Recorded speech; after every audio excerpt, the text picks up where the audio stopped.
Module 39, les travaux d'électricité, partie 1. Je vous souhaite la bienvenue dans ce nouveau module de la formation gratuite Acheter un immeuble et gagner gros. Je vous invite à vous abonner pour être tenu au courant de la sortie des nouveaux modules. Et si vous avez une question, n'hésitez pas à la mettre dans les commentaires. Notez bien que pour chaque module, il y a également une version écrite, elle est juste en dessous dans la description.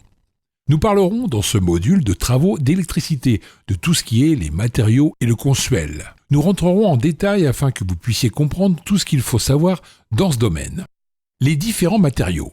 Voici une liste non exhaustive des matériaux électriques qu'il va falloir lors d'une rénovation électrique complète. J'ai mis le matériel le plus technique, je n'ai pas mis les cache-prises, interrupteurs, etc. afin que vous puissiez quand même comprendre le langage de votre électricien. Ainsi, vous ne passerez pas pour un débutant. Le tableau électrique, qu'on verra un peu plus bas. Les disjoncteurs. Un disjoncteur est un dispositif électromécanique, voire électronique, de protection dont la fonction est d'interrompre le courant électrique en cas d'incident sur un circuit électrique. Il est capable d'interrompre un courant de surcharge ou un courant de court-circuit dans une installation. Suivant sa conception, il peut surveiller un ou plusieurs paramètres d'une ligne électrique. Le parafoudre monophasé. On appelle parafoudre un dispositif destiné à limiter les surtensions et à écouler à la terre les courants de foudre. On utilise souvent, dans le langage courant, le terme de parasurtenseur ou parasurtension, mais le terme officiel est parafoudre. DCL, le dispositif de connexion luminaire, DCL,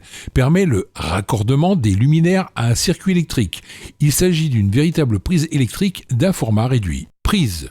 Il y a différents types de prises. Il y a la prise classique de 16 ampères pour la quasi-totalité des objets électriques, la prise 32 ampères pour la plaque de cuisson, car elle demande beaucoup plus de puissance qu'un objet classique, et certains fours. J'utilise également la prise USB dans mes studios.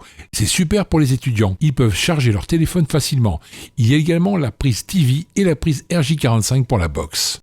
Les boîtes d'encastrement. Elle permet l'installation de différents matériels électriques à l'intérieur d'une cloison. Il existe différents types de boîtes, rondes, rectangulaires, doubles, en fonction de l'appareillage à installer. Important, il faut toujours prendre des boîtes étanches afin de lutter contre les infiltrations d'air. Les gaines. Les gaines électriques est un conduit isolant et annelé qui sert à regrouper différents fils et à les encastrer dans un mur.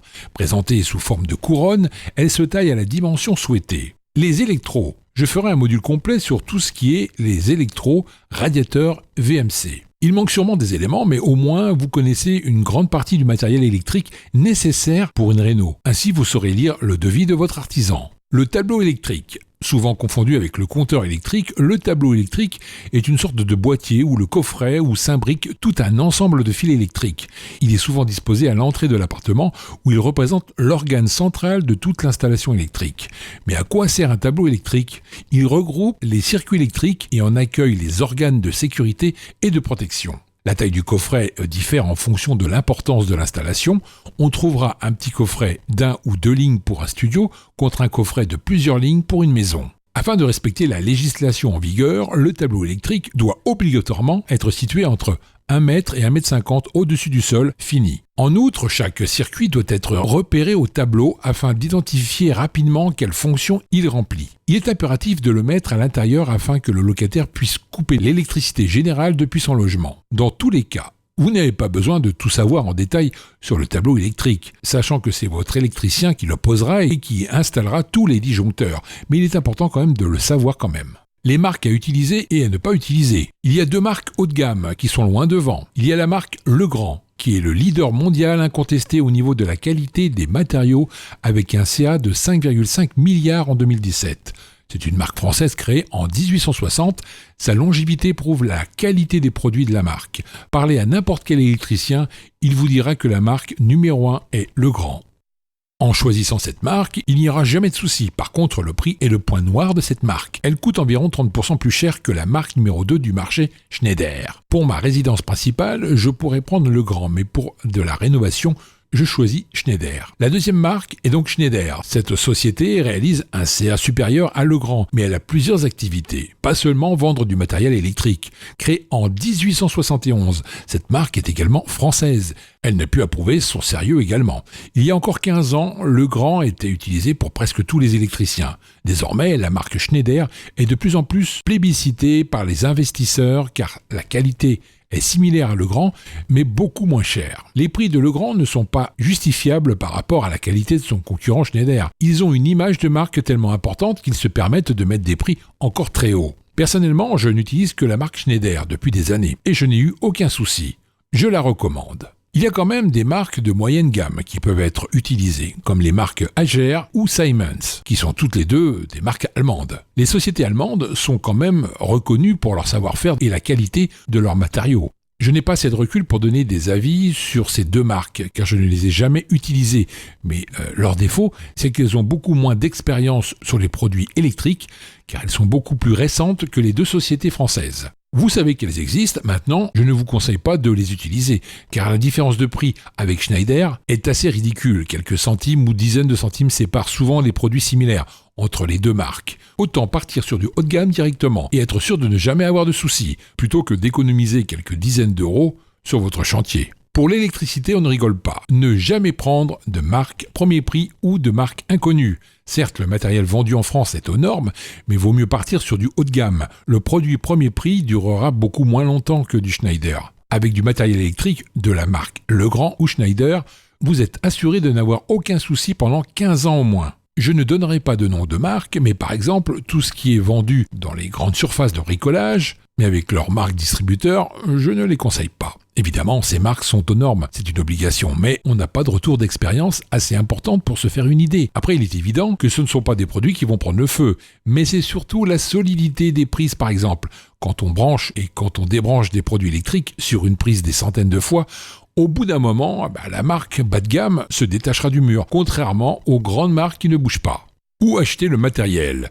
Là, c'est très simple. N'allez qu'à une seule adresse, c'est le 123elect.com.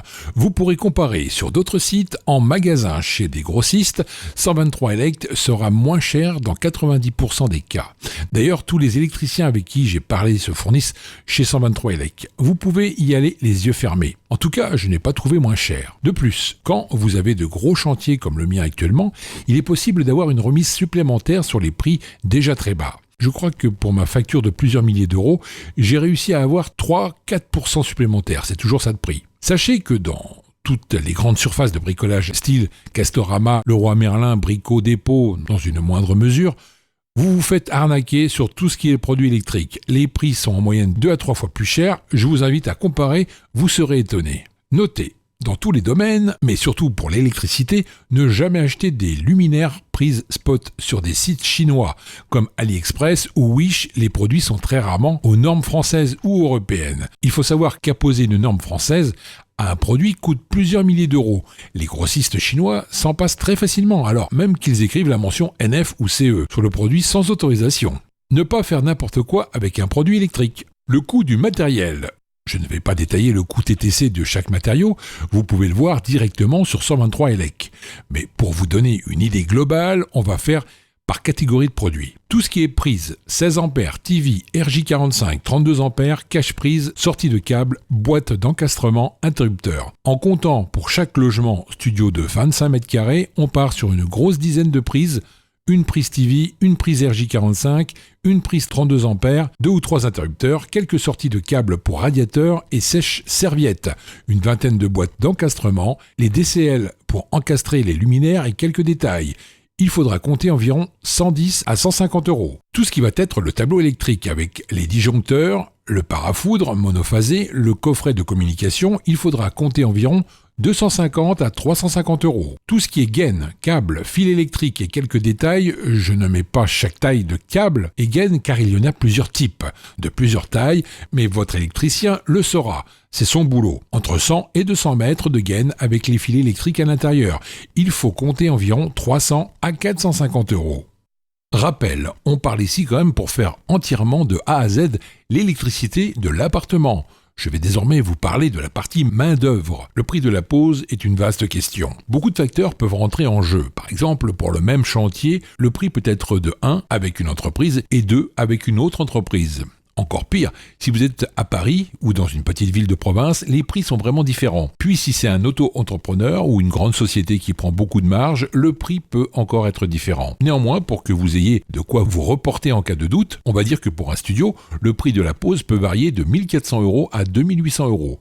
J'estime que 1400, c'est un prix plancher. Si c'est en dessous, il y a un souci. Soit c'est un débutant, et c'est à vos risques et périls, soit il a mal estimé le chantier. Au-delà de 2800 €, c'est tout simplement du foutage de gueule. Il faut savoir que pour faire un studio entièrement, c'est 2 à 4 jours de travail. Donc s'il vous prend plus, c'est qu'il vous prend pour un pigeon. Pour vous donner un ordre d'idée, mon électricien me prend environ 1600 € par studio. J'arrive à avoir ce tarif malgré ses 15 ans d'expérience, car il y a le volume, 21 appartements, et parce qu'il bosse presque à plein temps pour moi. Pour la partie électricité, ça donne un coût global pour refaire entièrement un studio matériel et main-d'œuvre de 2100 € au moins cher à 3750 €. Donc pour un studio de 25 mètres carrés, ça donne entre 85 € le mètre carré et 150 € le mètre carré. Le Consuel. Le Comité national pour la sécurité des usagers de l'électricité, Consuel, fournit un document indispensable pour la création d'un nouveau compteur Enedis. Ce document est le certificat de conformité. Sans ce document, aucun compteur ne peut être posé. Le comité est une association de loi 1901 créée en 1964 et accréditée par la SOFRAC, Comité française d'accréditation. Depuis 1998, reconnu d'utilité publique qui est chargé en France d'attester la conformité des installations électriques. Toute nouvelle construction et rénovation d'habitations, de bureaux, de commerce, etc. sont vérifiées par le Consuel pour tout ce qui est le réseau électrique. Est-il obligatoire? Lorsque vous faites une création de logement, que ce soit une maison neuve ou la division d'un grand appartement en 2 studios, il n'y a pas de différence. Vous devez faire passer le Consuel.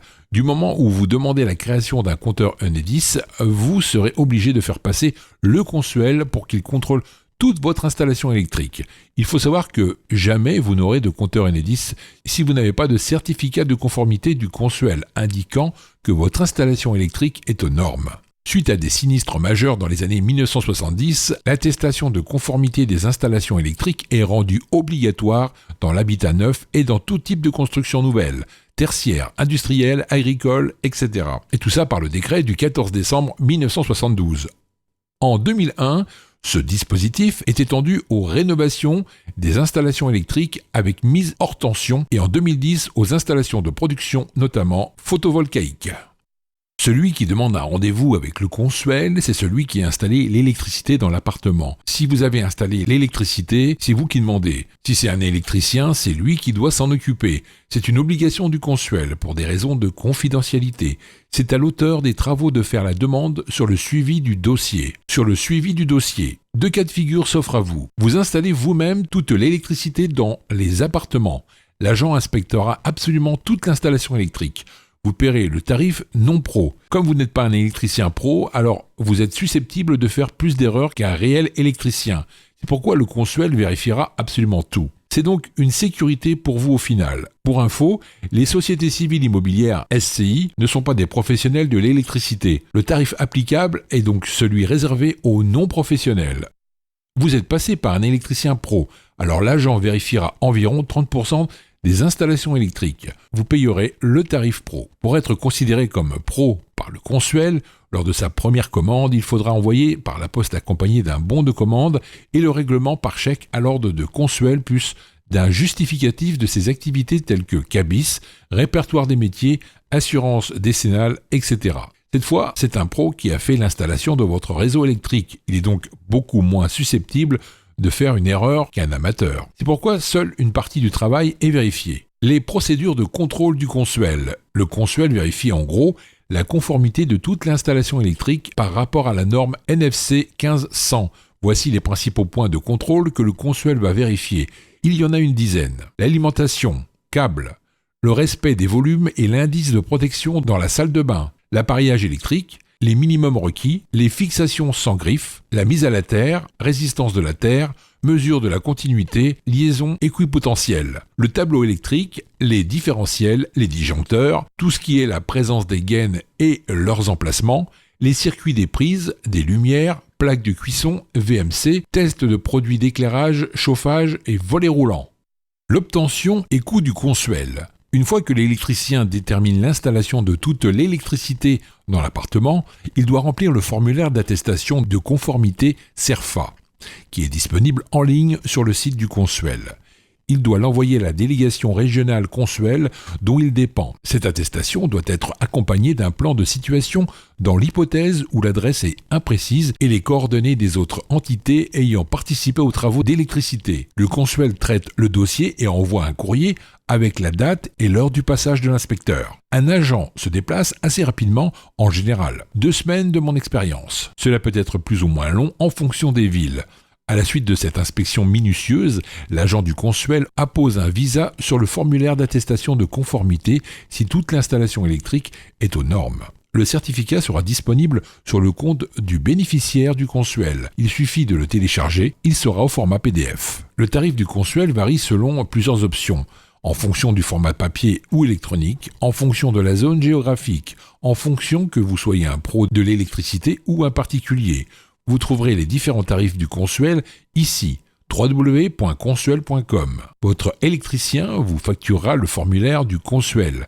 Il ne vous en fera pas cadeau. En revanche, vérifiez qu'il vous facture ce formulaire au juste prix. Il faut savoir qu'en moyenne, c'est environ 120 € par Consuel. À noter que si lors du contrôle de conformité de votre appartement, le Consuel détecte des anomalies, non seulement vous n'aurez pas le certificat, mais en plus vous devrez payer pour une nouvelle visite de contrôle. C'est un poste de dépense à ne pas oublier lorsqu'on fait de la division, comme dans mon chantier actuel de 21 logements. Ça fait un bon billet qu'il ne faut pas négliger lors de la demande de prêt, sinon il faudra les sortir de sa poche.